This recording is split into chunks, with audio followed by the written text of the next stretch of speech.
Hello, everyone. Welcome to MySQL from the ground up, part one, where we will be conducting and covering basics and architecture of MySQL 8.x. I'm very happy to have all of you here. Thank you, everyone, for joining this session. And I'll make sure that I'll make the most of the time that you're dedicating for this session.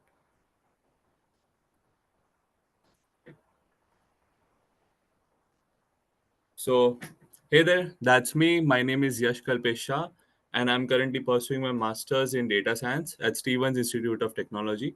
I'll be graduating in May 2026. I do not have any work experience, but have definitely completed internships as a business analyst, digital marketing, and data analyst.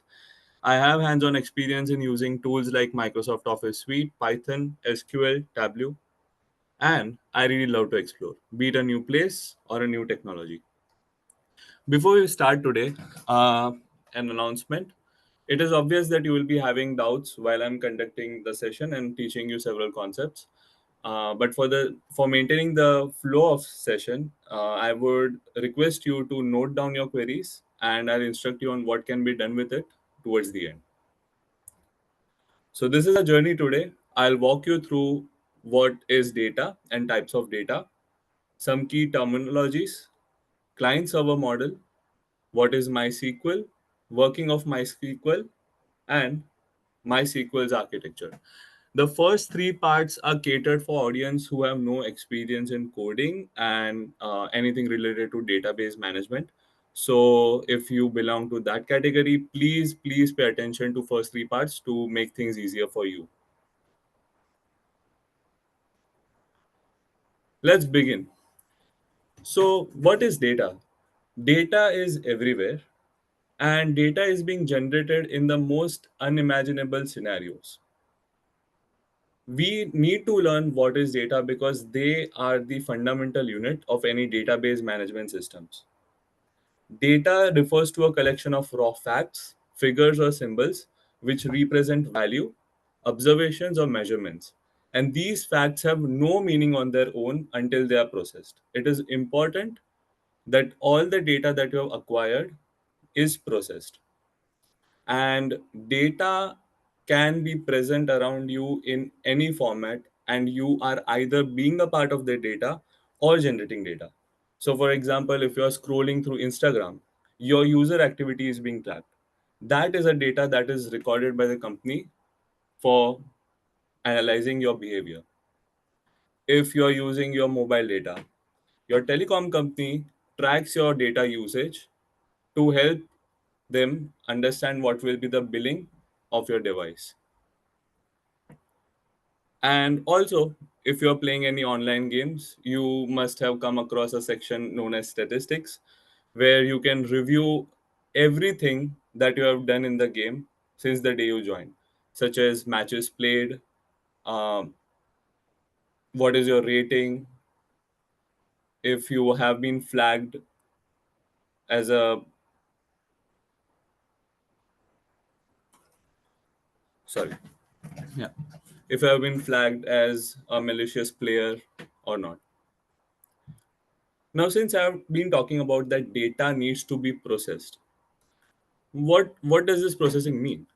This processing means that I need to perform some analysis on this data. Data analysis is the process of inspecting, cleaning, transforming, and modeling data to discover useful information. This helps uncover patterns, relationships, and trends that support decision making. If you want to understand how invaluable an unprocessed data could be, then you can take an example of pouring crude oil in your car.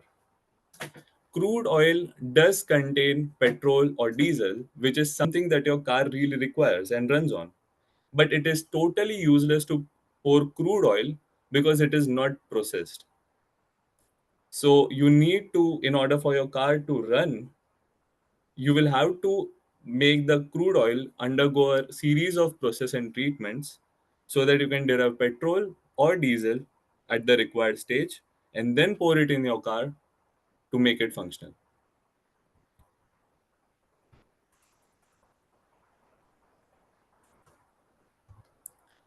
Quick question. Can data and information be used interchangeably? Yes or no? Answers in chat. You have 30 seconds.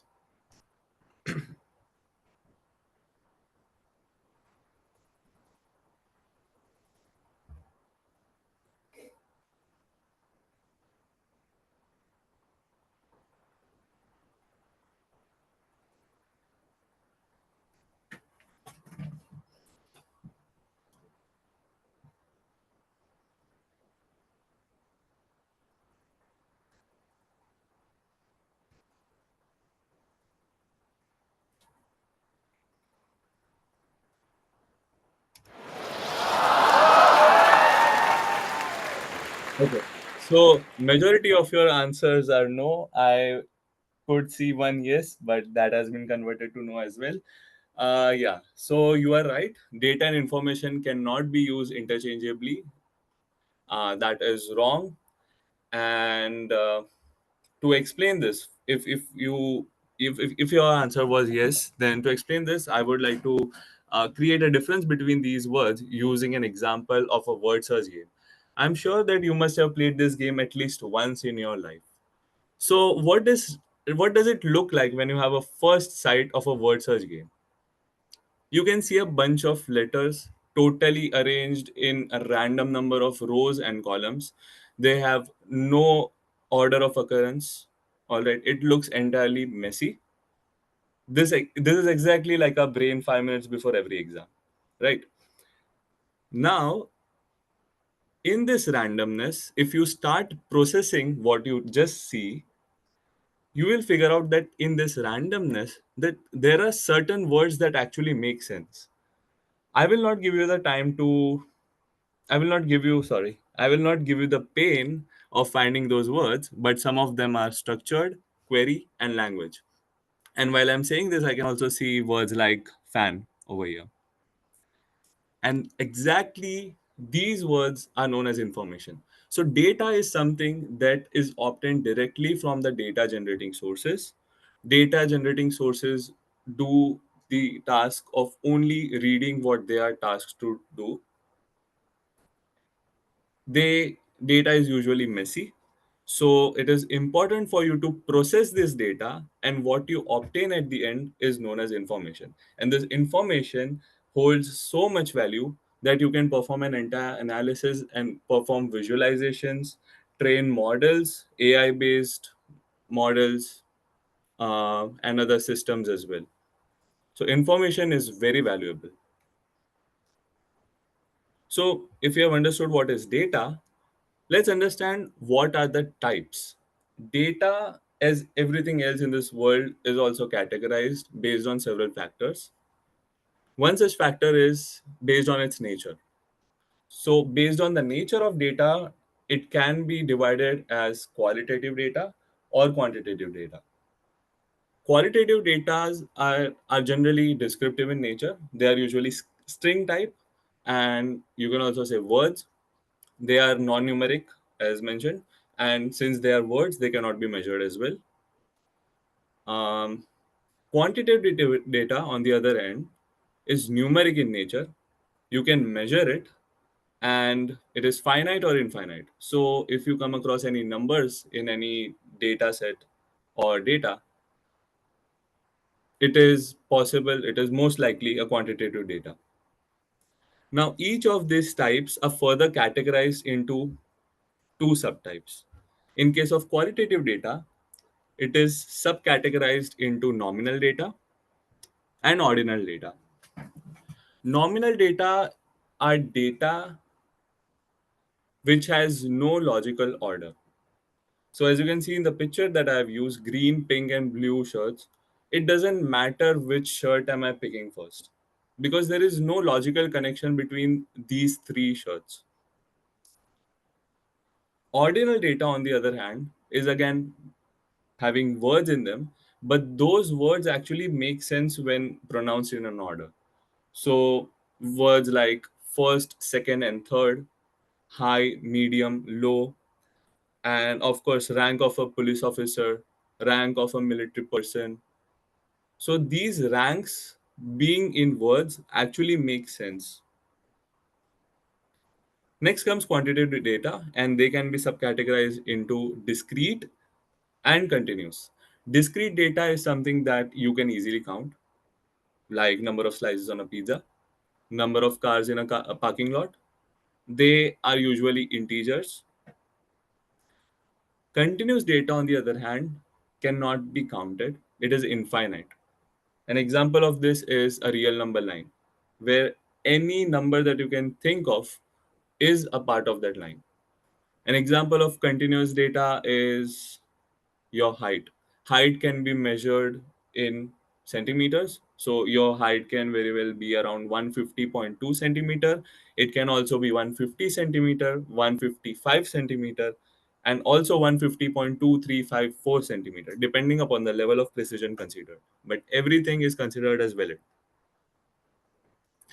The other factor on which data is divided is based on its structure. Structured data is highly organized. It is stored in predefined formats and easily searchable. You have worked with structured data for the most part of your life. When you're working on Excel sheets, you create tables. That is an example of structured data. When you are writing answers to questions like differentiate between and then three, four things. So the answers, through the process of writing an answer involves you creating a table. That is also an example of structured data. Structured data is like a seat arrangement in a cinema or a movie theater. You never go ahead and say, all right, I want to book a seat which is on the second last row and the fourth last column. No, every seat number gets coded with an alphabet followed by a number. The alphabets represent the row number, and the numbers determine the column number. Semi-structured data is similar to structured data. The only difference is that it lacks a schema. It is more flexible than structured data because it can take more values, more different type of values. So yeah, so structured data is, in case of structured data, let's say ideally if your column has, if your if a row in your data can take three values, has three columns, so in semi-structured data you can include a fourth column as well if you wish to. Okay. And semi-structured data is exactly like a jellyfish. It has a visible shape, but it is still not rigid. It is still flexible. And unstructured data is the last and the most important category of data in today's world. It lacks entire structured and predefined formats. Unstructured data is available in formats like text documents, audio files, video files. Okay. Almost everything that you're doing today is an example of unstructured data, and it is the major foundation for training of AI based models like ChatGPT, Llama,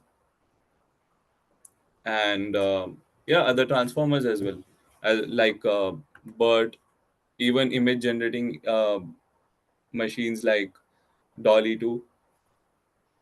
Okay. But for MySQL, we will be focusing on structured data because that is what it deals with. This is just a difference between what a structured data and semi-structured data looks like. Okay, there's an Excel sheet, and again in semi-structured data, the only difference is that the look is not visibly pleasing. So this particular thing represents one record. It is equivalent to one row in structured data. So just imagine if similar structure appears again and again and again. It becomes difficult to find a particular thing.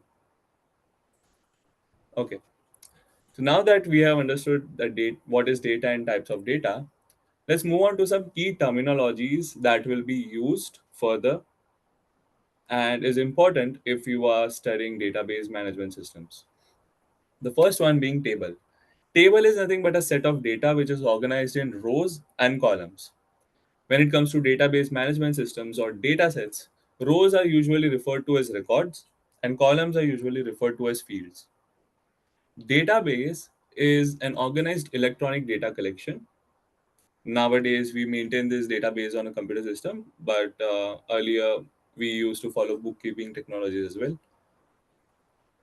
They also hold multiple tables within them and can be of several types: relational, NoSQL, object oriented, and so on. Note that I have used the word also over here because database does not only contain tables. It has few more things apart from tables like views, functions, um, triggers, but you don't need to worry about all of that for now. And we will be focusing on relational database because that is the type on which MySQL is built. Relational database is a type of database which stores data in tables made of rows and columns, and each table represents an entity. Entity is nothing but a subject that is under consideration, a subject on which the data is being created. So, if marks is your database, then probably student can be an entity because you will be acquiring information of student and their performance in any exam.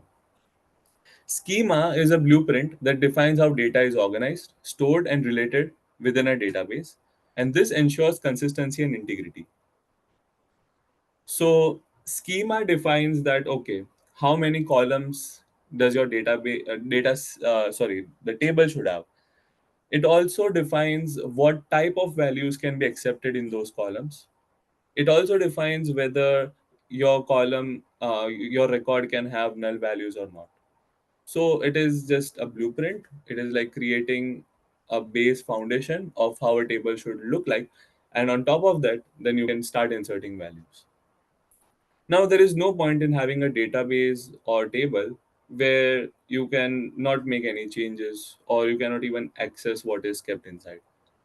I'm pointing towards the policy where the database should follow CRUD operations. CRUD operations stand for create, read, update, and delete. And these operations represent four fundamental operations which are used to manage and manipulate data in databases and applications. All right. Apart from these operations, database should also conform to some properties such as ACID.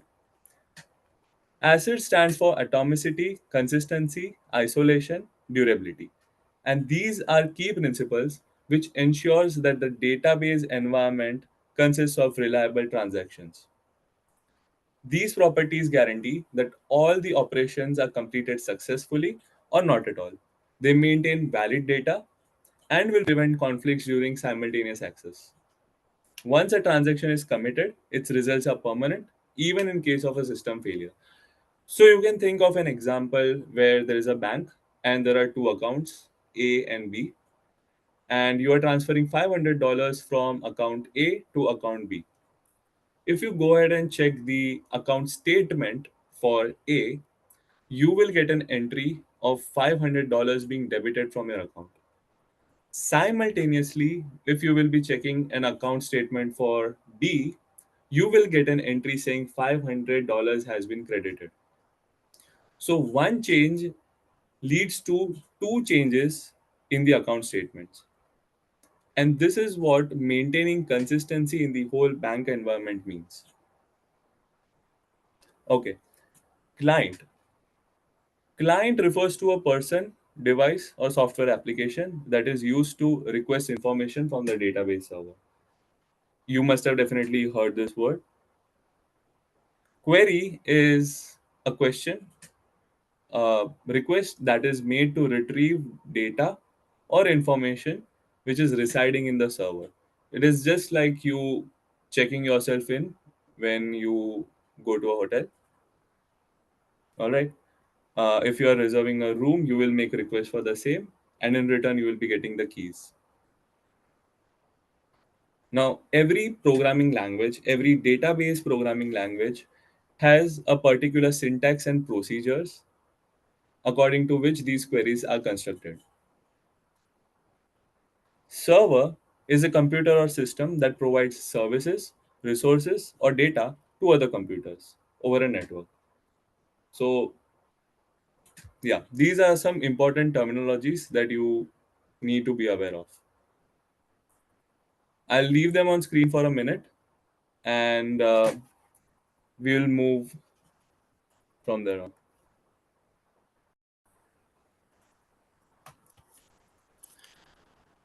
Let's move on to a very important architecture known as client server model. All our devices in this world, such as our laptop, computer, um, routers, even firewalls, servers, everything is connected with each other in a particular fashion, and they communicate with each other in a particular way. The way in which they are connected is referred to as network architecture, and there are several architectures out now, such as client server, peer to peer model, and so on. But we'll be focusing on client server model as this forms the backbone on which the whole MySQL system has been designed. Client server model is very simple. Imagine a world and all the devices inside that. These devices are splitted into two parts, into two groups. One group is known as client, and the other group is known as server. Clients have the job of requesting services or resources from a central server, and the server does the job of processing these requests and sending back the data that has been requested. As you can see in this image on the side, there are multiple devices that are attached to a server. This represents the case of centralization, where one server can deal with one or more than one clients at any point of time. A very basic example of client server model is accessing YouTube. So let's say there are 10 devices in this world. All of these devices can access YouTube at the same time. Server does the job of catering all these clients at the same time. It is not like that, okay, if first client has requested, then second client won't be able to access the page until first client has completed its request.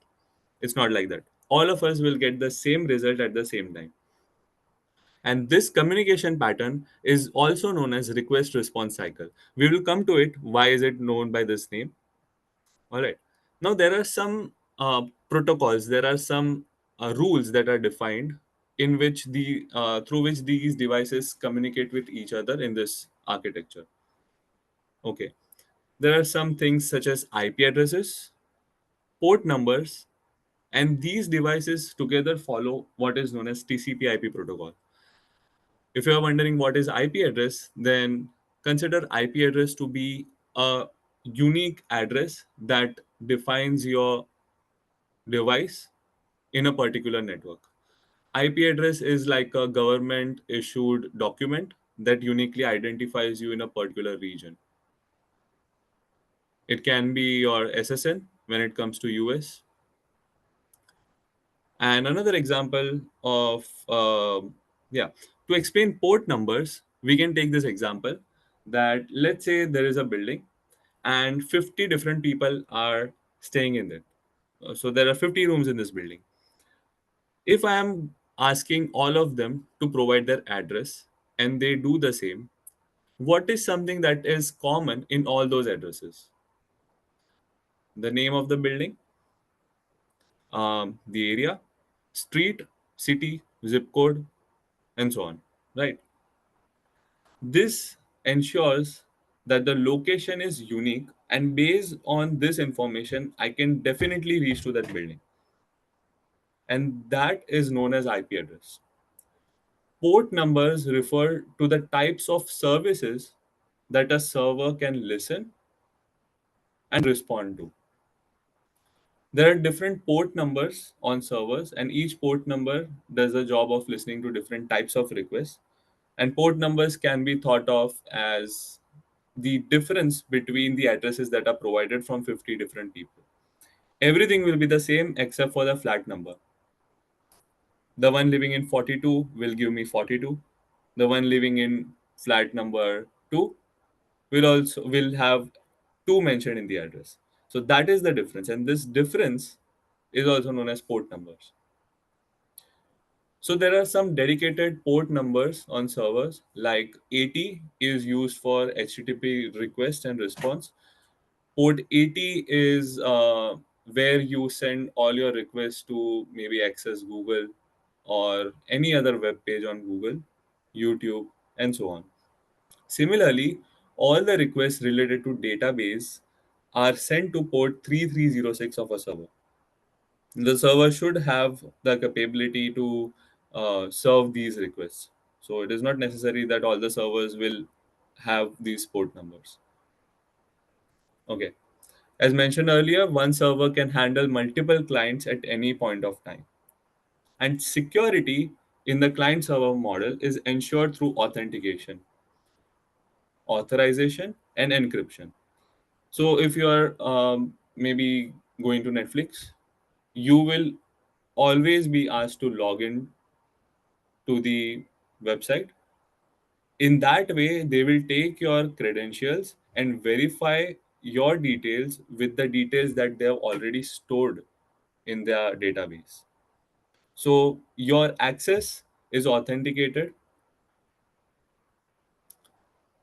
You will only be authorized to allowed resources, which means that if you haven't paid for premium subscription or if you have not subscribed for Netflix, you will not be able to view pages that are meant for subscribe the premium viewers. Okay. And your data is protected during the transmission. So when you are sending any crucial information via TCP IP protocol, your password, everything which is related to you and very crucial gets encrypted during this transmission. Even the server does not know your actual password.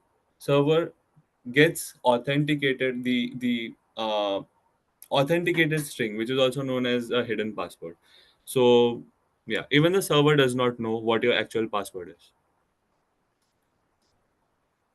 So this is the request response cycle. We consider a basic example of you accessing youtube.com. So what happens? You are on your client device. Your client device can be your mobile, computer, laptop, tablet, anything. You will go to any browser, which is also known as a client browser. You will go to, let's say, Google Chrome, and in the URL you will type www.youtube.com. What exactly happens behind the scene? As mentioned before, devices on this network don't know each other by their name. They can only reach out to each other through IP address. So what happens is when you type youtube.com, your URL actually travels to a component which is known as DNS server. DNS server is like a phone book, which it's like a phone directory. So let's say you uh, if you know who you want to call by the name, but you don't know their number. So earlier you used to have this phone book directory which has list of names and the corresponding numbers. So DNS server is similarly like that. It holds list of domain names along with the corresponding IP address. So if you type youtube.com, your request will first go to DNS server and it will be like, so hey, I want to visit YouTube. Please have a look at your table and let me know what is the IP address for YouTube. DNS server will take in your request and match your request with the data table, that is the lookup table that it already has. It figures out that okay, YouTube is at a particular IP address. DNS server will send back this IP address to the client device. Now that your device or browser knows the IP address of the destination, it will send a web page request, an HTTP request on that particular IP address. So your direct after you receive the IP address, your request travels directly to the server, and your request consists of, hey, I want to visit the homepage of youtube.com. So please check your inventory. Please check your inventory and give me files which will help me to construct the homepage of YouTube. Server will send a response to this client, and this okay. Server will send this response to the client. Now, again, a quick question: on which end of the client server architecture is the web page rendered? Is it client side or server side? You have 30 seconds to answer. Answer in chat box.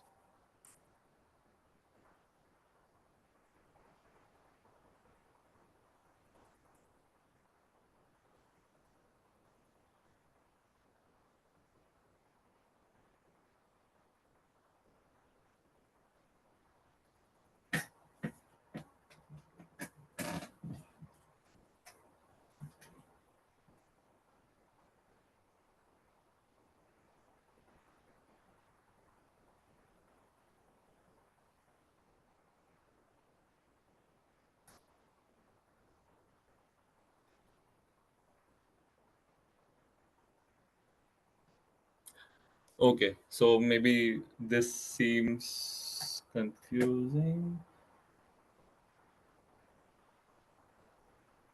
All right.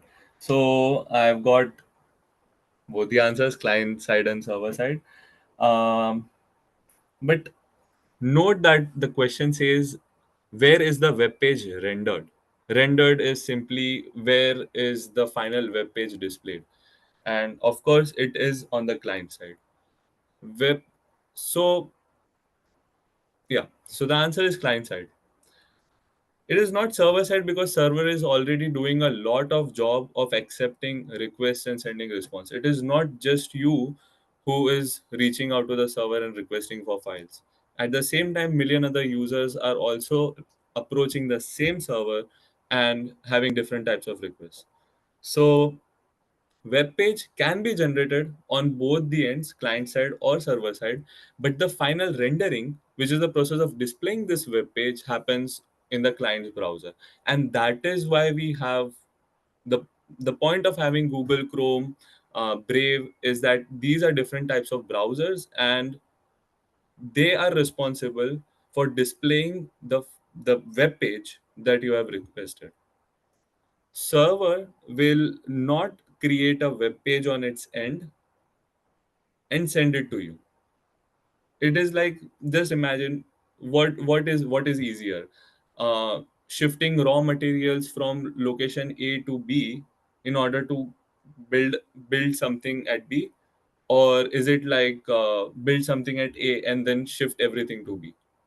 Of course, the first one makes more sense.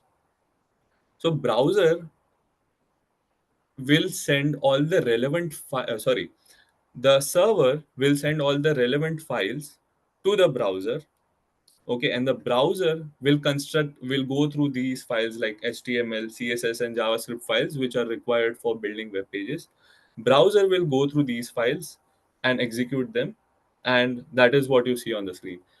And this is why, if you are doing some crucial task like maybe giving an online assessment test, or signing any financial documents online, you must have received, or you must have read something on the instructions like, please please yeah, so the instruction says, please proceed with a compatible browser, and then you will have a different list of browsers. This is exactly because modern day browsers are capable of capturing latest features that have been added into HTML, CSS, and JavaScript files. So the difference could be that if a web page is being displayed in modern day browser and the web page has animations, it will be displayed for sure. But if you're using some old day browsers, then probably those animations might not run, because those browsers do not support such type of functionalities. All right. A fun fact: our world is literally connected. When we say internet, it is not in the air. We have actual physical cables that are laid under the ocean and all the water bodies, of course. And if your data request requires transfer from one continent to another, then your data is probably transferring through these cables. On the left, you can see an image of those cables, and on the right is an actual world map of how these cables are laid around. So you can see that there are multiple cables going around.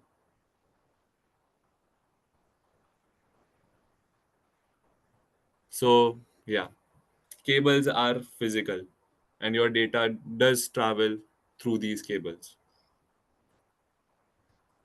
Okay, so that being said, we have arrived at the main part, which is MySQL. And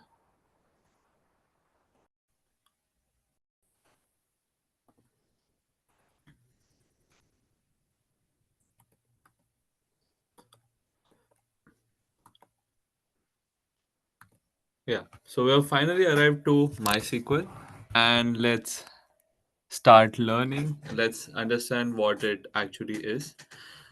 Before we begin, before we go through the definitions and the features of this database management system, let's consider an example.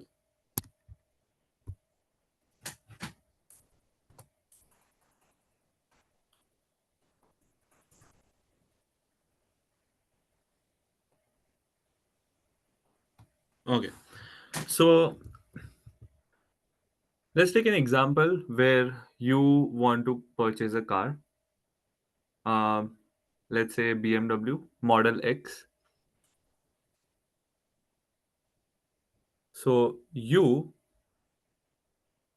want to purchase this car. The most traditional approach of purchasing any car is to physically visit a showroom where you will meet a showroom or a showroom's employee, representative, and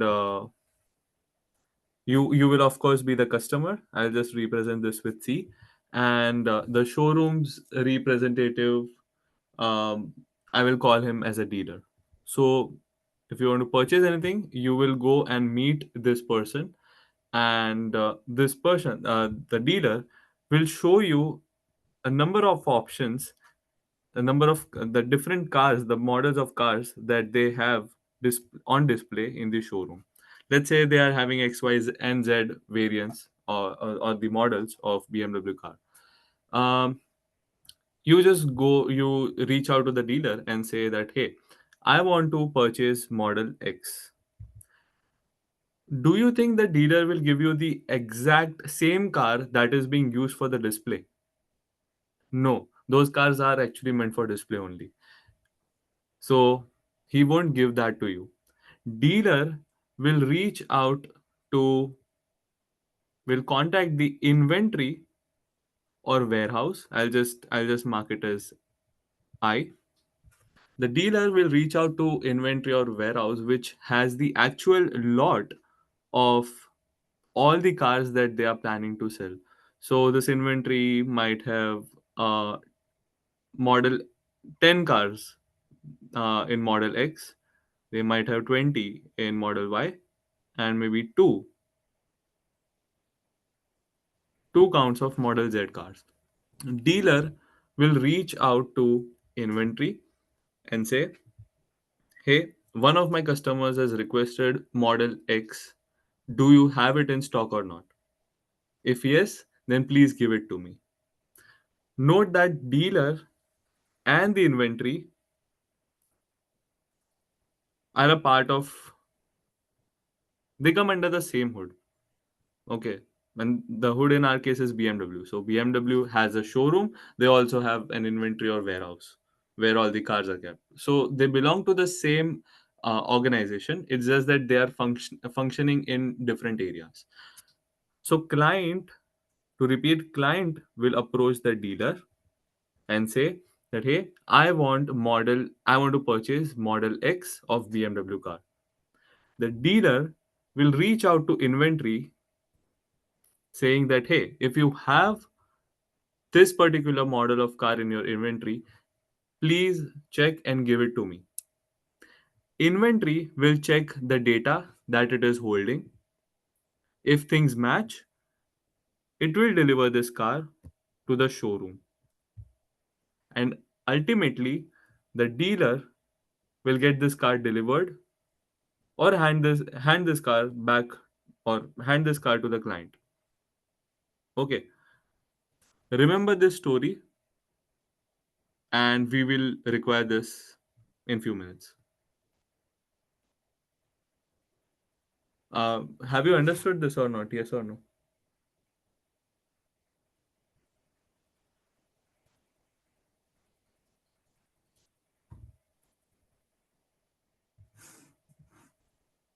Okay, perfect. So based on this idea, let's understand what is MySQL.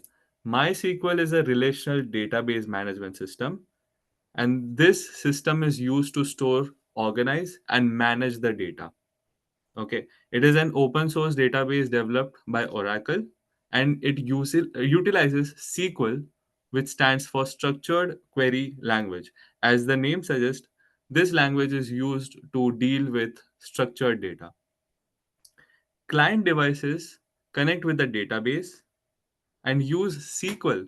This SQL is the mode of communication through which they can insert, retrieve, or modify the data which is inside the database. Some features of MySQL are that it lets you store data in tables with rows and columns. So since data resides in table, it is easily visible. You can actually make sense of what is there in the table. It becomes easy to retrieve whatever you want to. MySQL also supports some relations between tables. This is not relevant for now. And MySQL is very fast and stable, even under heavy workloads. Because your data is very appropriately organized with predefined schema, things become easier when it comes to data retrieval and processing them. MySQL is secure.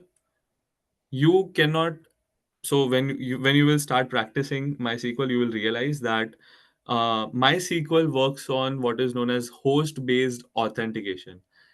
It means that when you are connecting to a server, it will not just check your username, it will also check the IP address from which you are connecting.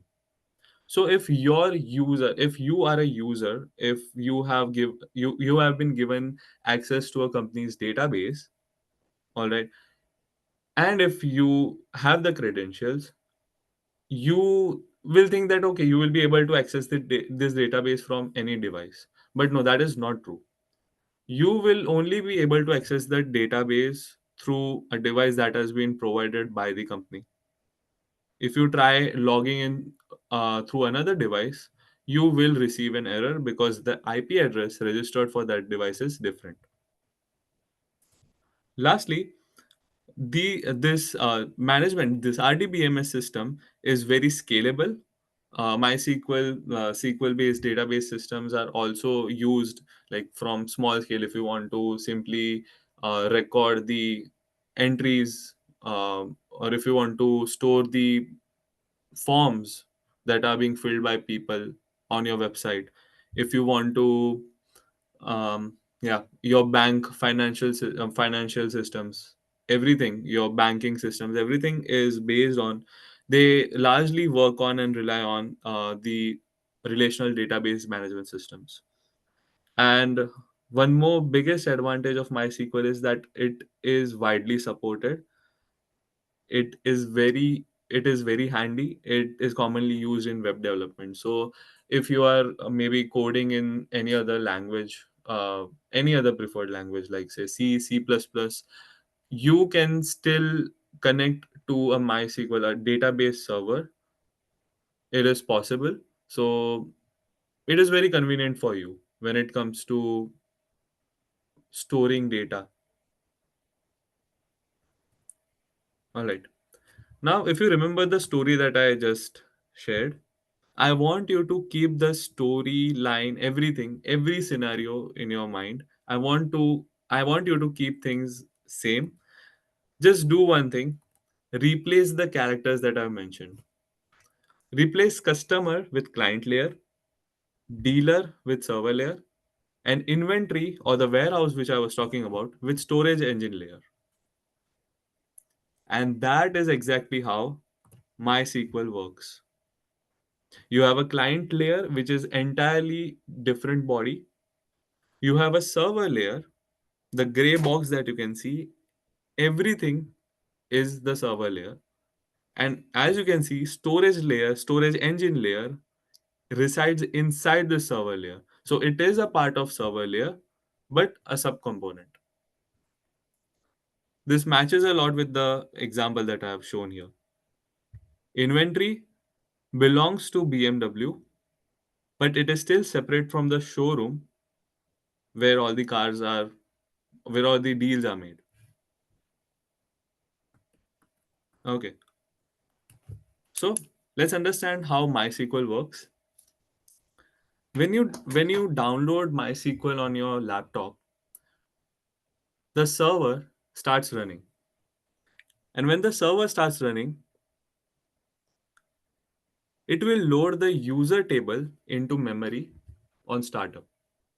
User table is nothing but a table which consists of crucial information such as which users are permitted, can gain access to this database, from which IP address they can get access to this database, and some other informations as well, such as what is the privilege that have, what type of access they can have, what level of access they can like they have. All right. So first, the user table gets loaded into memory inside the server layer's memory. Okay. And all right. By the way, I've used this vertical line just to provide a sense of difference, that there are certain processes that will happen inside the server layer, and then those processes will in turn interact with storage engine layer, and it will be a to and fro communication. Okay. So what happens first? Your server is already running in your device or at any location. Okay. Client layer, which is your device, will send a connection request to the MySQL server. Doesn't matter if the server is locally present on your desktop or it is at a physically distant location. Your request will go to the server, and this request actually goes through the TCP/IP protocol that we just discussed. So your request consists of the IP address where your request has to travel, and it also and it also contains the IP address from which the request is being made. Upon receiving this request, server layer will be like, okay, I have received your request to connect with me, but I want to authenticate you. I want to make sure that you are the person who has the access to the data within me. So the server will ask for authentication to the client.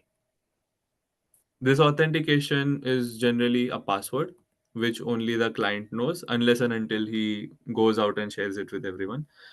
So client will send authentication credentials, which is usually again his password. Upon receiving this password, server layer will go to the lookup user table that has been loaded into its memory, and will check that, okay, does this user exist or not? Do I have his name in my table or not? If yes, is he connecting through the same IP address which is also mentioned in my table? And is the password matching to the password that has been stored in my data? It will verify all these things, and if everything is good, a successful connection is made. If things go wrong, you will be given a prompt that you failed to connect with that database or the server. Once the connection is made, client can send one or more SQL queries. Again, SQL queries is something, a syntax, a way in which clients can communicate with the server in order to retrieve data. So client can send one or more SQL queries to the server layer.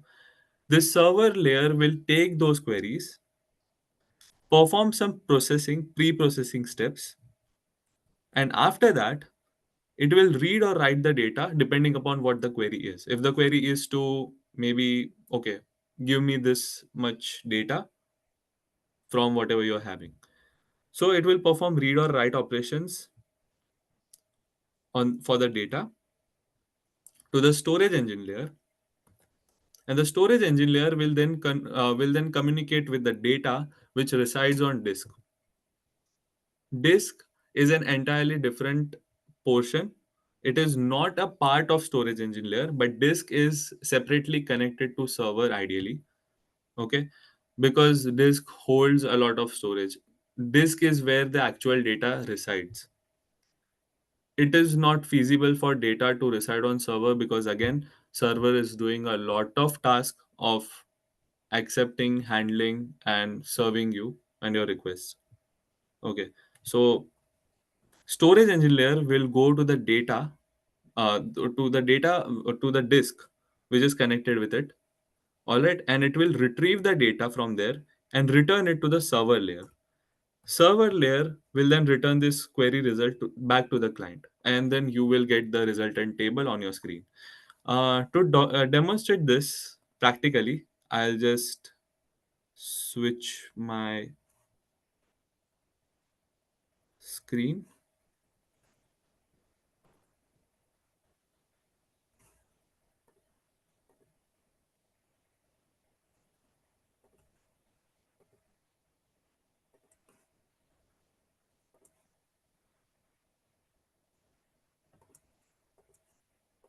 Okay, so what I'm doing is I'm going on Windows search bar and typing command prompt. This opens command prompt terminal. This opens the Windows terminal for me. I'll share it. Okay, yeah. So this is the Windows terminal that I opened. I just typed CMD or Windows command prompt, and you will get an option. Hit enter, and this is the terminal you see. All right. Um, okay. So by default, when I've installed MySQL on my desktop, the server is already running in the background. So the user table has already been loaded into the server layer, into the memory of server layer, not in the storage engine layer. Okay. Now I will send a request to the database server to connect with me. So yeah, this is just a syntax. Don't worry about this. This is a basic command through which I am initiating a request to connect. I'll hit enter. My request went to the server, and the server, the fact that I received this prompt from the server says that yeah, my server is running. So server has taken this request and it has been like, okay, great. I want you to authenticate yourself, and the server will prompt me to enter my password. Remember, whatever password I'm typing over here is is hidden. It is meant for security purposes. All right. So I will just enter my password. I won't share it with you for sure. And I'll hit enter. After I will hit enter, my credentials will go to the server, and the server will check whether my credentials actually match with the ones that are stored in the user table. If things are good, I will gain access to the database server and I'll get this message. Note that my connection ID over here is 9. These messages also include what is the server version. Okay. Now that I'm inside the server, I can perform any queries. So some of these queries are like show databases. All right. I'll hit enter. I'll get a result. So all of this, so I can perform multiple queries. I can type in multiple queries and I'll get results for all of them. If I'm saying use marks, database has been changed. I am inside the database marks, and as mentioned earlier, database has collection is made up of collection of tables and some other things as well, but for sure collection of tables. So I will show tables here.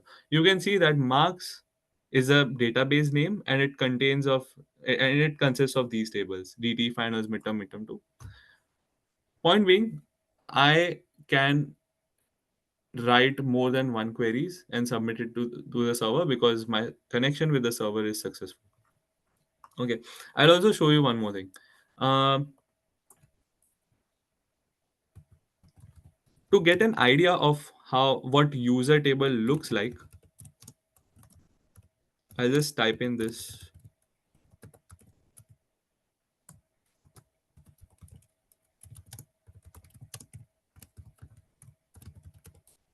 Okay, this is my query, and okay, so the mistake is I need to ensure that my spellings are correct. I missed out a 10. Oh, okay, all right.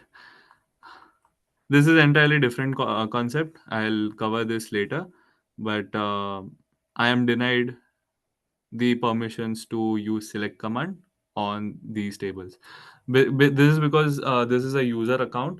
Um, I'll again change my screen, and this time we will log in through the admin account, the one that actually has the whole control on a database. So yeah, for that I will type MySQL command line client. This is similarly like a terminal. This is also like a Windows terminal. The only difference is this is dedicated for submitting SQL queries. And this command line client assumes that you are accessing the database from an admin account. So you have all the authorities. You have full control on the database. I'll just enter the password of the admin. Okay. Now I will type in this command. Uh, Query. I mean,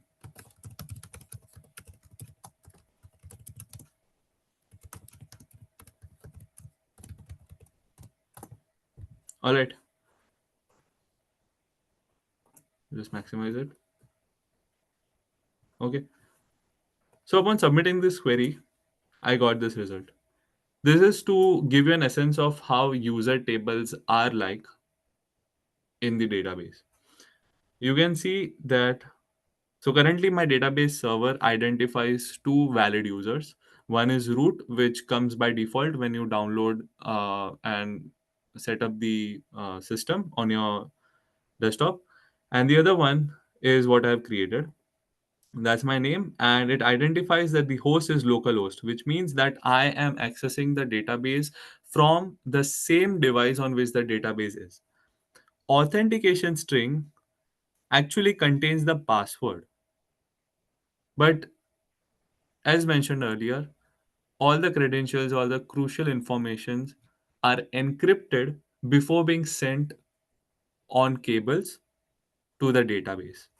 So if someone gains access to this table by any chance, nobody will be able to make any sense out of this. They won't be able to figure out what my actual password is. So again, this is another level of security. Same goes for the root account. All right. um, I'll stop sharing and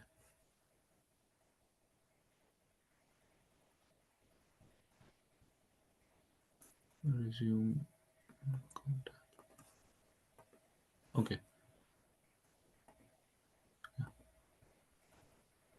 so this is how MySQL works. If you have understood this, this is too much, right? This is too much to take in. But don't worry, I have tried my best to simplify the MySQL architecture. I tried my level best, and I'll also try to make things easier for you to understand. So this is the MySQL architecture, and we will be decoding it.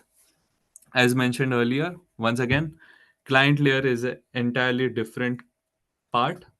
just like over here, it is separated from the server layer, which also means it is separated from the storage engine layer. So client layer is an entirely different part. Server layer is another thing, and storage engine layer is a subcomponent. It resides in the server layer, but there are of course some processes which I was talking about, which happens outside the storage engine layer, but yet inside the server layer. And lastly, we have this OS layer, which includes file system and files and logs.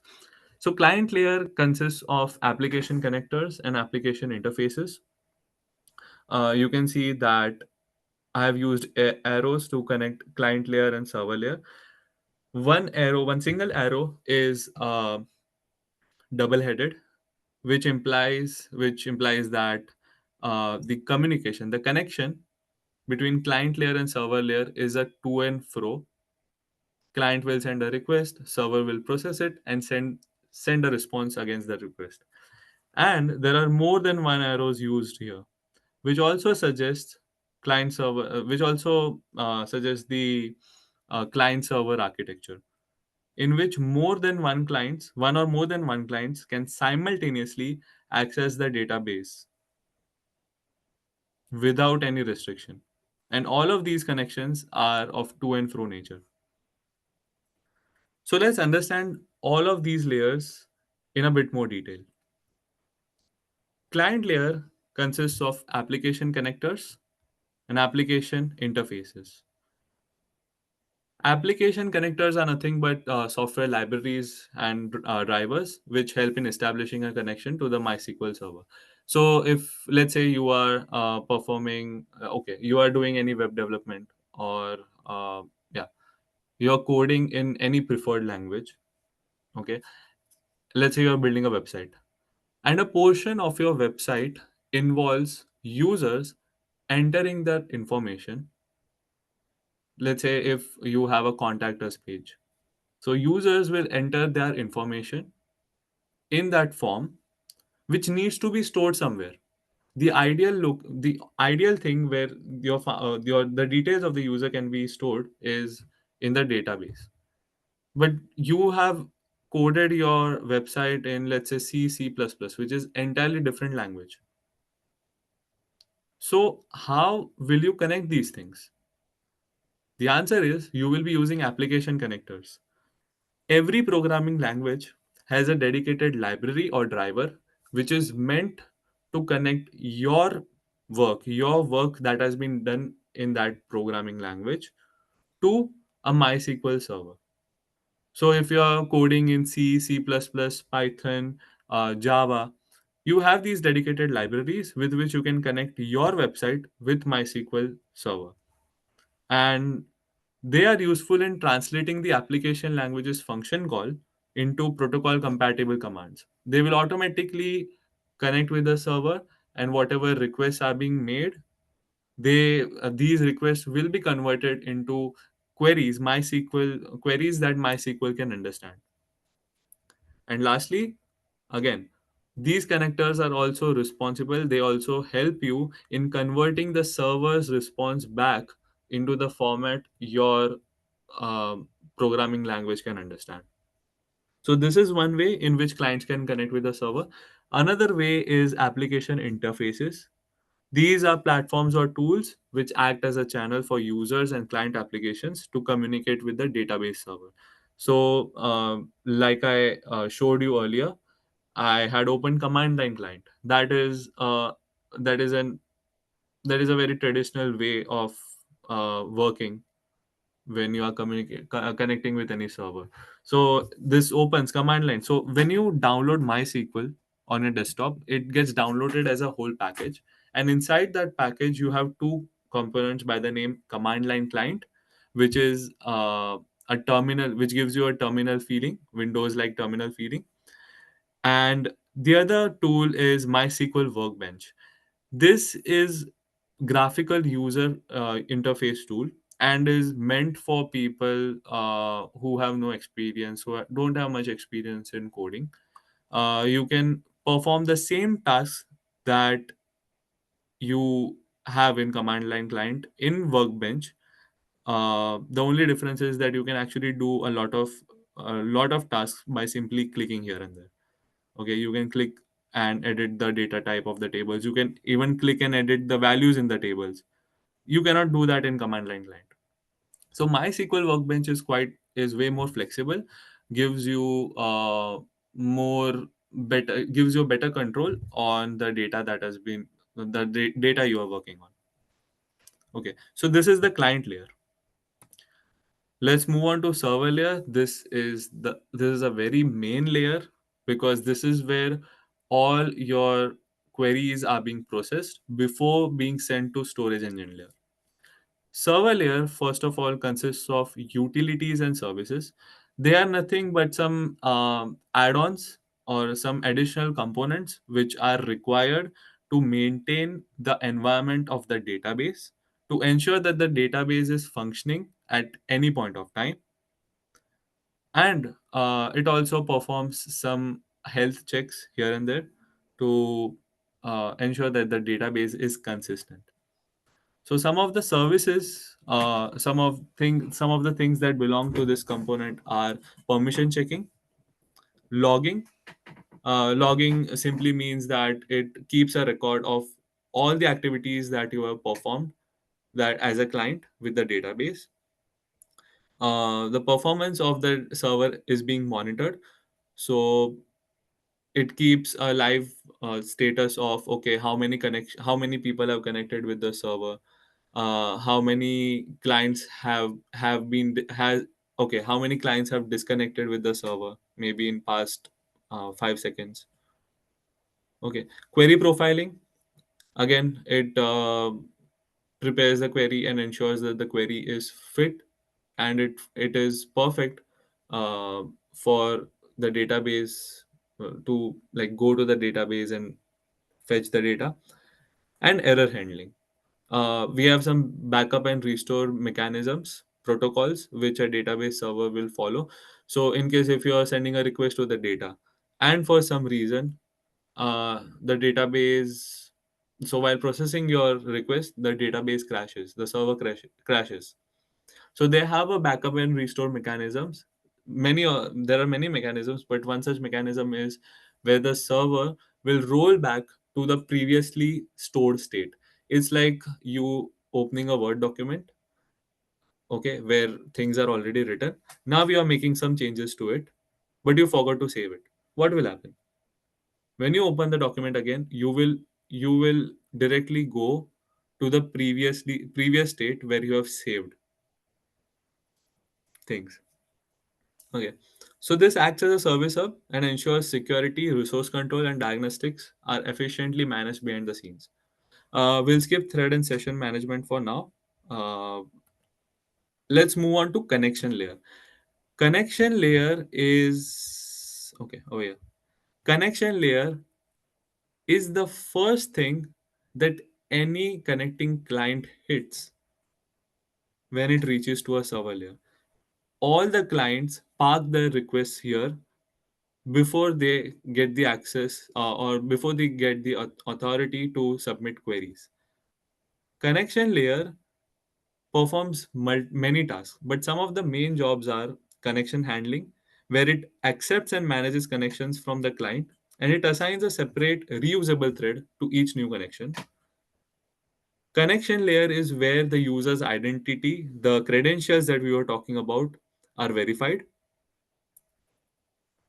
Threading is also performed at connection layer. And threading assigns a new reusable thread from the thread pool to the client connection. Okay. Uh yeah, threading might sound confusing. So let's understand what threading is.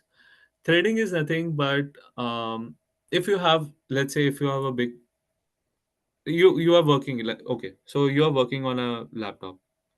Okay. Your laptop your works on an operating system that has been coded, that has been programmed. Okay. Your operating system, okay, so when you're working on a laptop, You must have definitely realized by this point that while you are listening to songs, you can also edit documents. Simultaneously, you can also play games. You can perform multiple tasks at any point of time. So, what threading does is it assumes that threading is a process in which one whole system is being divided into logical, individual, and independent parts known as tasks, and each of these tasks are being assigned to something known as threads. These threads execute these tasks. They are responsible to execute the tasks that are assigned to them, and they don't care about what is the status of the other tasks that are being performed. Okay. um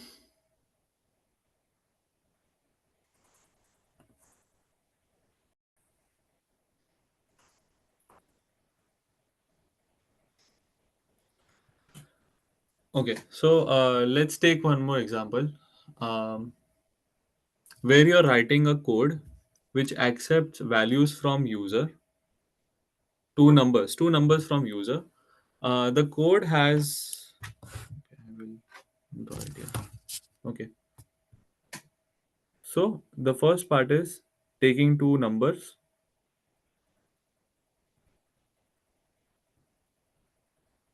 okay, followed by a function which adds these numbers, followed by a function which multiplies these numbers. Okay, this is your whole code. Now, if your program executes the code line by line, it means that the function which multiplies these numbers will not be able to execute itself until unless the addition function is done.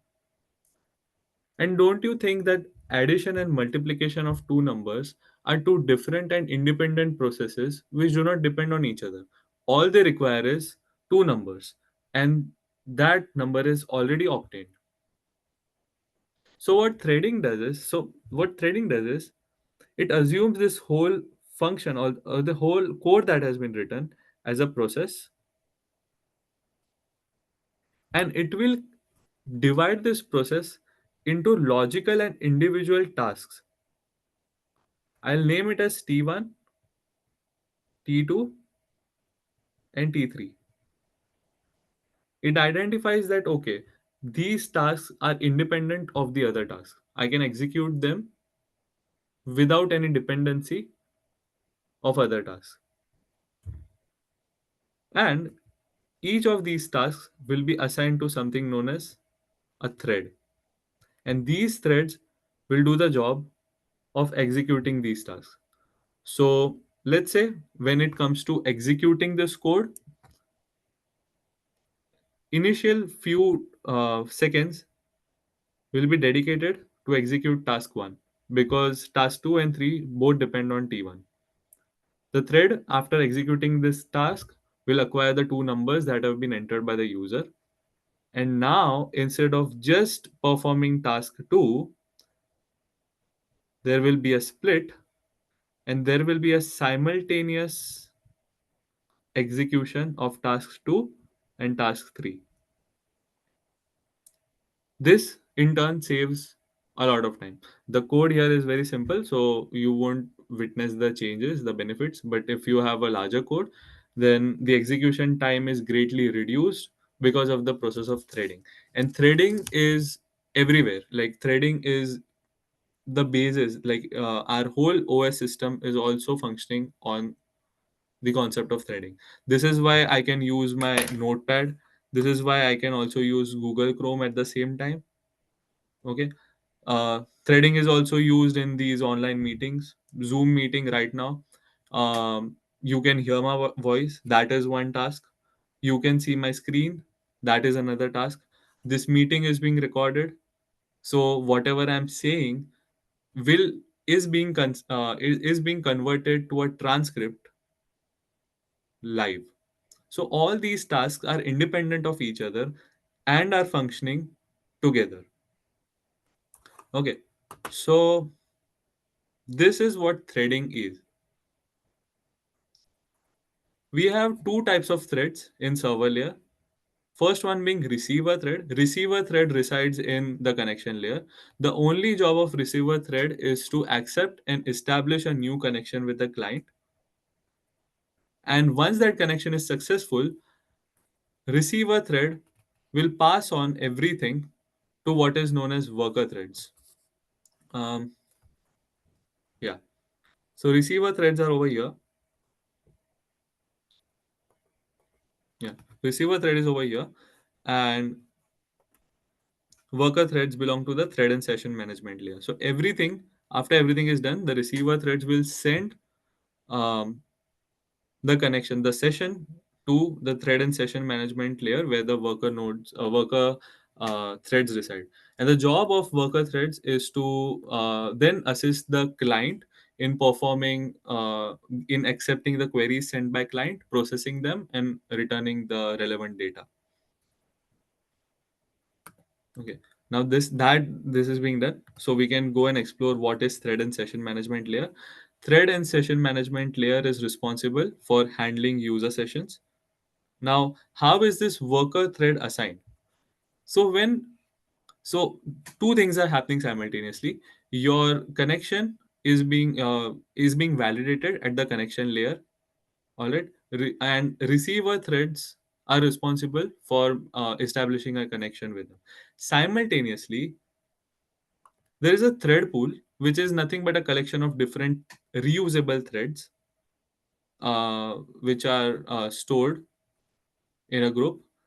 So a random thread from this thread pool is being selected. This worker thread then gets binded with the client for the rest of the session. And then these worker threads are responsible for executing all the queries that are being sent by the client. So when a client connects to the MySQL server, a session gets created and a thread from a thread pool is assigned to handle that session's operation. And this component is also responsible to track session specific data.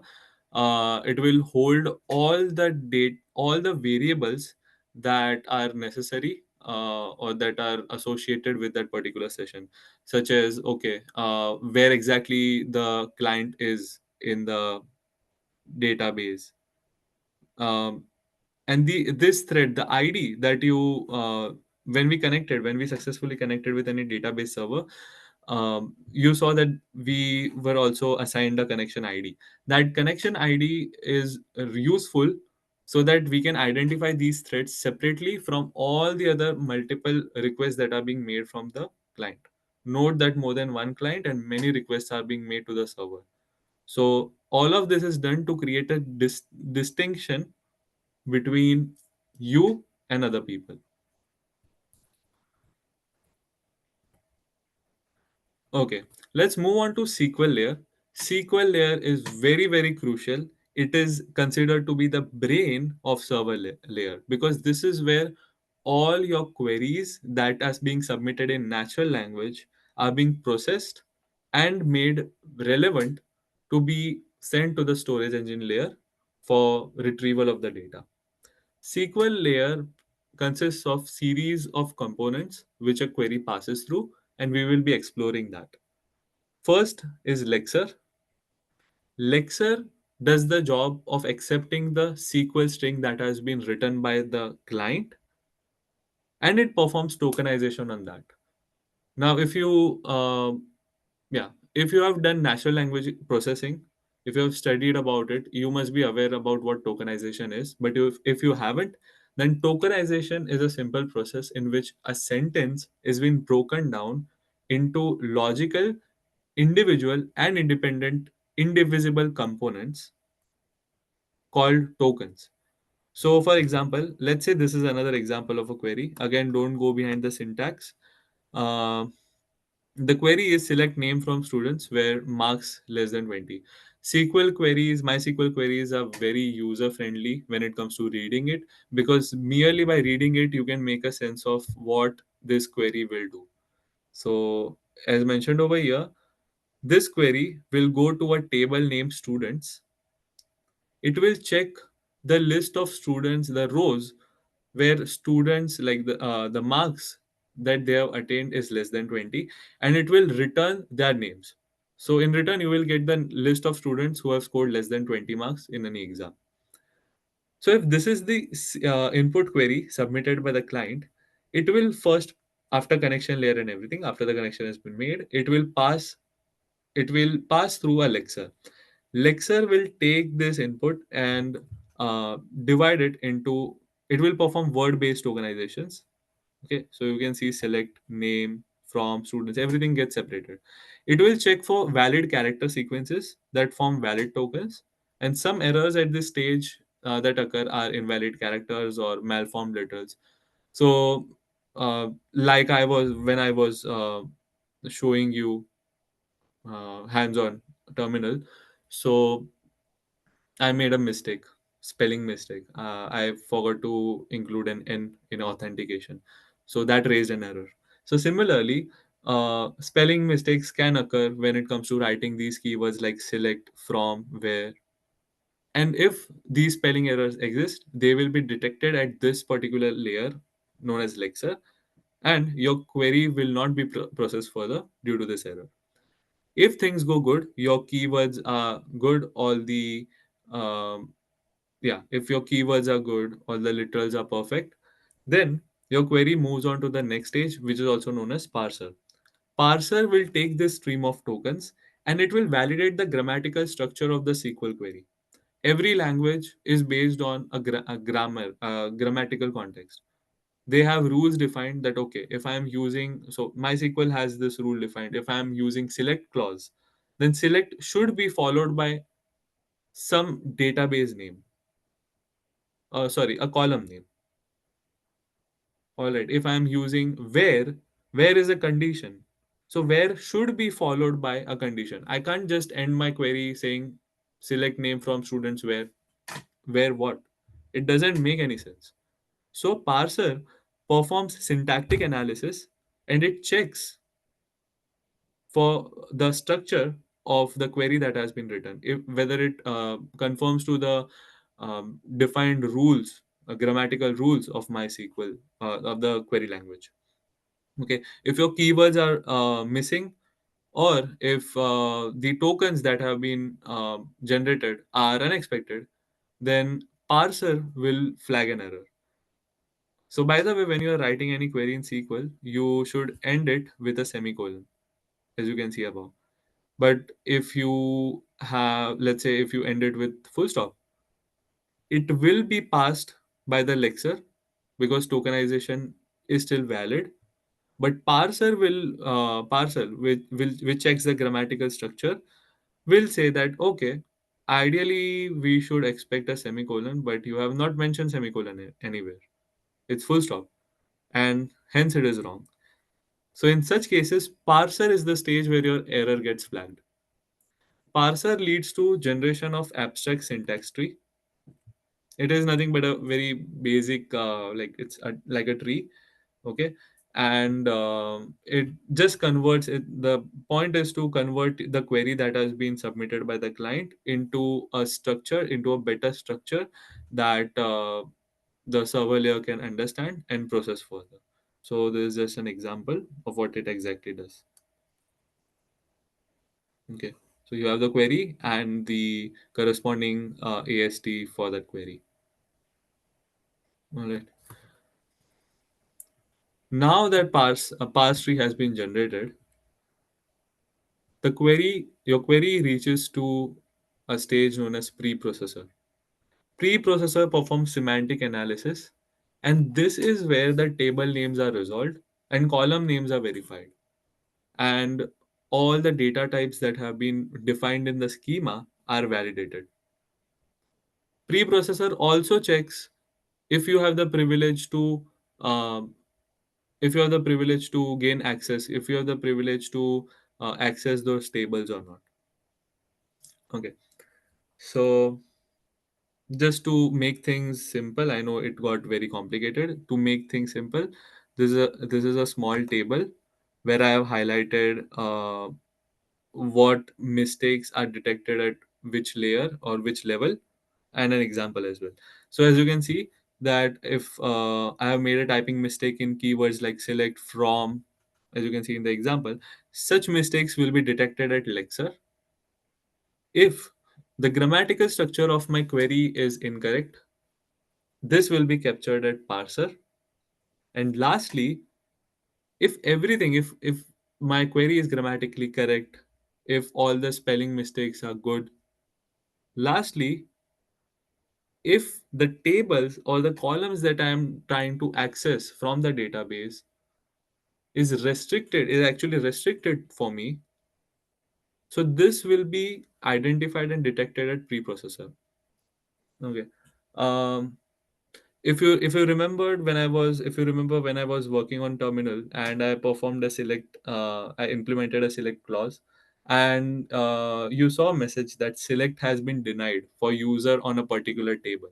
So this is where the privilege system comes in. Root account did not give user, my like Yash, the user, root account did not give this Yash user privilege to perform select statements on user table, because user table has very crucial information which should only be with admin. Okay, so far are things clear?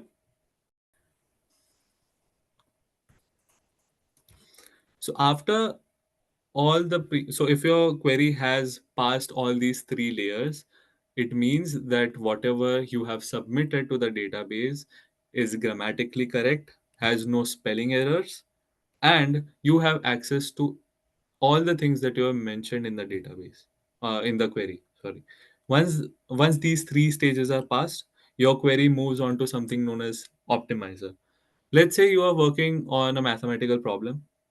Every problem will have an answer, but every problem will have more than one way to reach to that answer. The only question is which way is the best one, because some ways are long, some ways are smart and short. Okay, if you are solving a math problem in an exam, your goal is to reach to a solution in the lowest time possible, so that you can dedicate more time to the questions that are subsequent.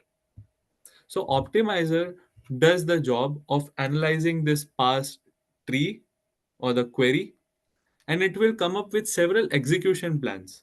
It will determine that, okay, if this is your query, I can execute in way 1, way 2, way 3, way 4.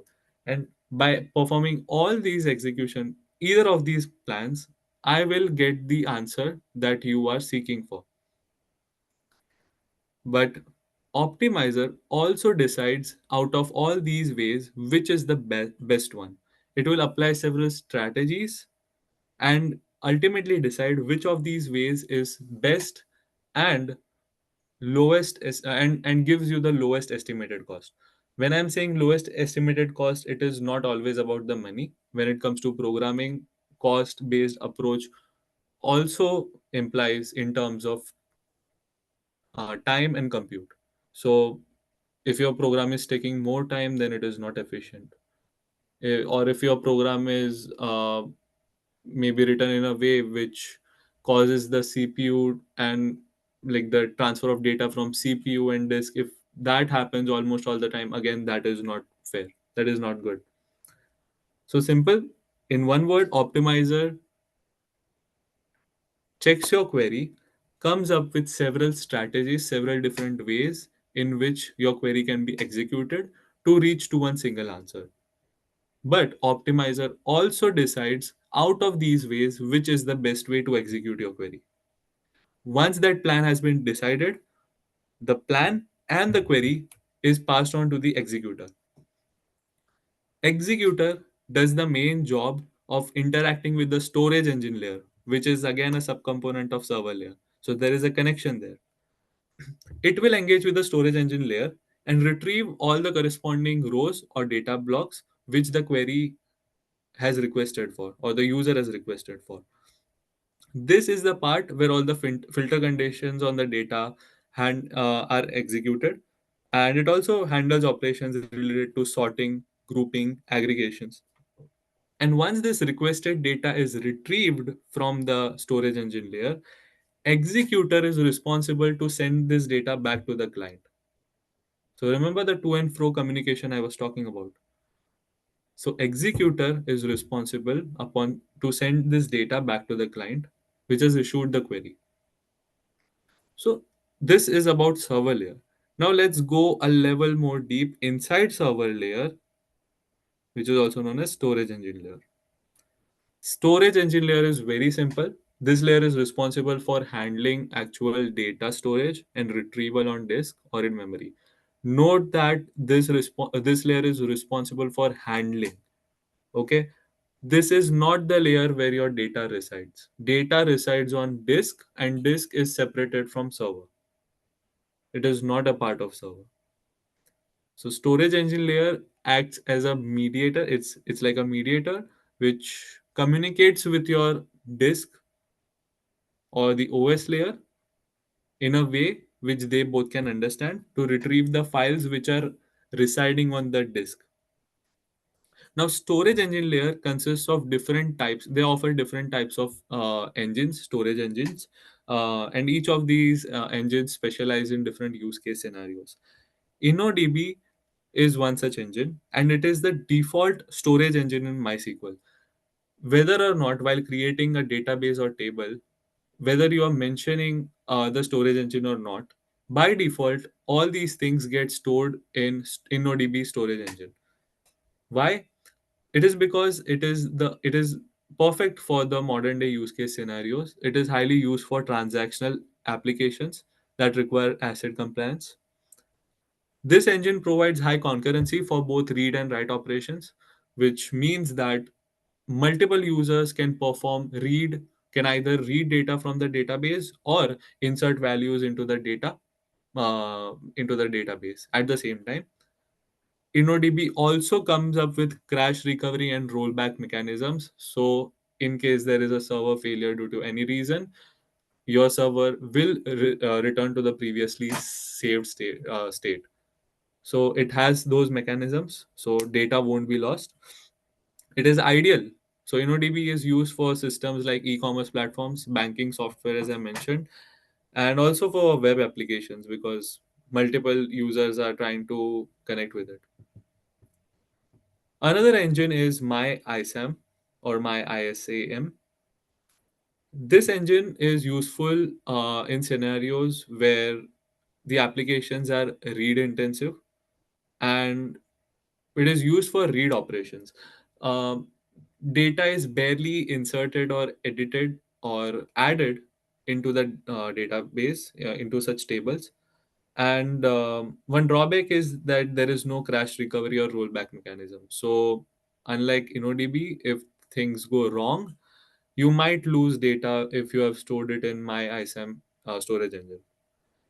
So, this engine is suitable for reporting static lookup tables or simple data warehouses where data changes infrequently. Lookup tables also barely require any modifications.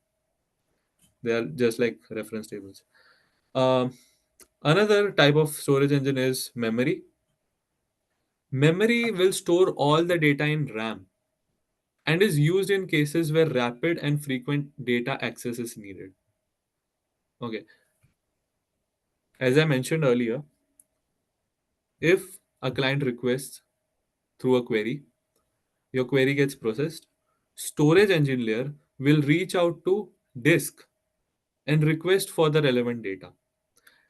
Data transfer from server to disk to and fro is very expensive in terms of time because again and again data is traveling from server back to disk and from disk to server. This takes a lot of time. Instead, we have another option of having data on RAM.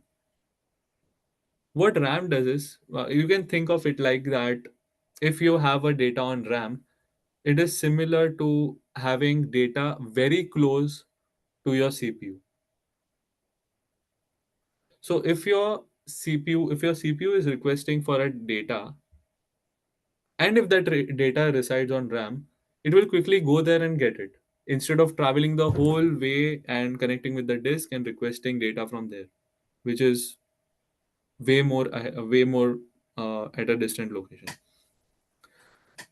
So memory is used in case where rapid and frequent data access is needed. But the drawback of this storage engine is that if your MySQL server restarts or crashes, all the data which is stored in the memory gets lost. So memory, why do we use memory? Memory is used in cases where you want to store temporary data, which is not useful in itself, but important to maintain a chain of operations. It is also used to maintain session data. It will cache where data persistence is not required. The last type of storage engine is archive. Archive is used for storing large volumes of historical data with bulk insert capabilities and infrequent read operations. So data like if you have a okay, so company's data of a company which is like 5 years old, it barely requires any access in today's date, but is still important when it comes to analyzing the company's performance over the decade. So I won't be able to get rid of that data. That data is important to me, but not that important that um, I'll be accessing it frequently. It might be accessed maybe once or twice in a year. So such types of data are best suitable to be stored in storage engines like Archive. So these are some lists of storage engines that I've mentioned.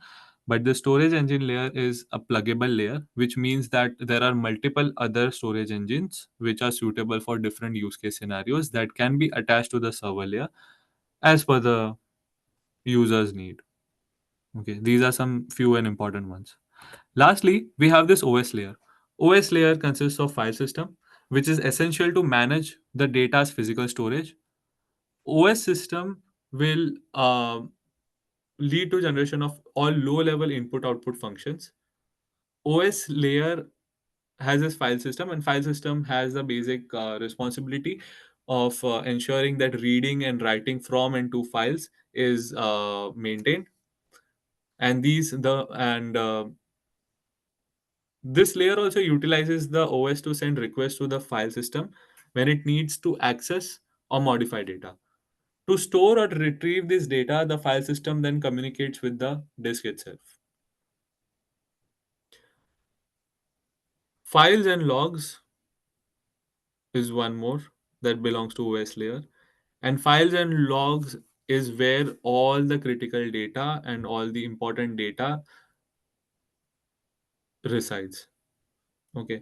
You have some very important files such as data files, which contains the actual data. You have log files. There are separate type of log files is nothing but a separate file which records all the activity that you have performed on this server. So you have session logs. Session logs keep a check of okay, at what time did you um, connected with the server, for how long you were connected with the server, and so on. We have slow query logs. Query logs are also there. So query logs maintain a history of all the queries that are being sent by the user to the database.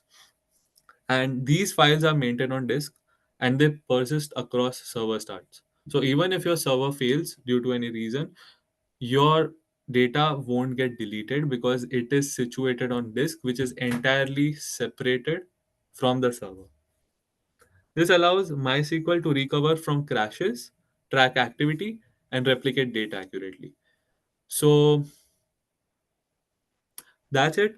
And this is the MySQL architecture. I know it might be difficult to get everything in one go, but if you will go through this video again, I am recording this meeting. So if you'll go through this video again, it will be helpful. Um, I would encourage you to dive in deep as well into this architecture to uncover what whatever things are there inside. And yeah, one more feature last uh, yeah, one more feature that I would like to show you. And this is exactly wait just a minute.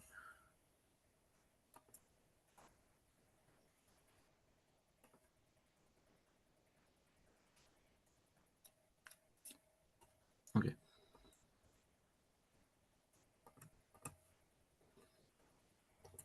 so I'm sharing my screen again. I'll open command line client. Oh, sorry. I'll open CMD. Okay.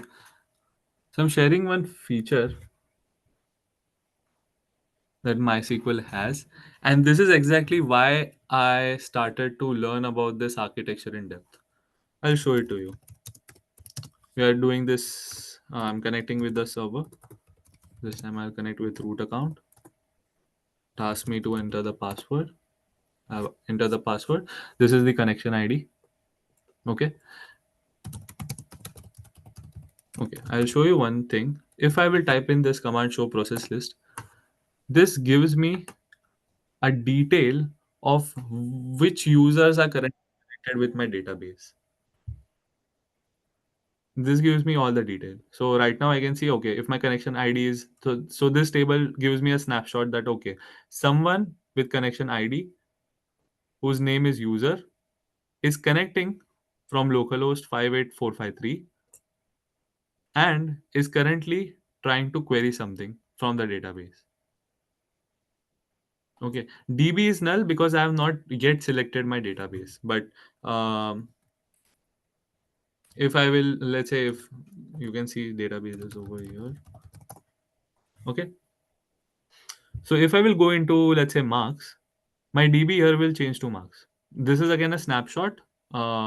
If you will see it in GUI, then you will be able to see it. Okay, all right. Okay. Now I will show you. Uh,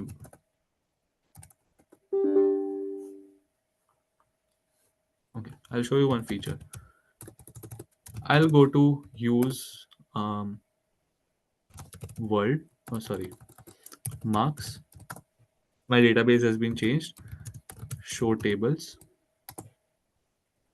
and I will do select all from finals.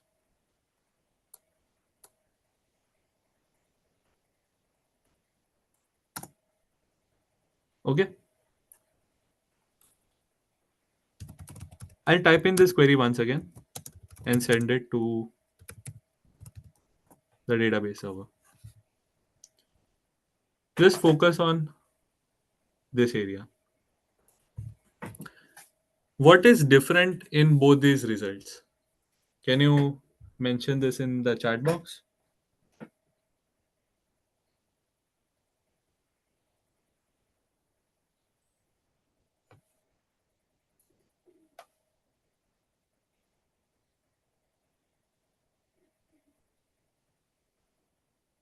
There is something different in both these results. What is that difference?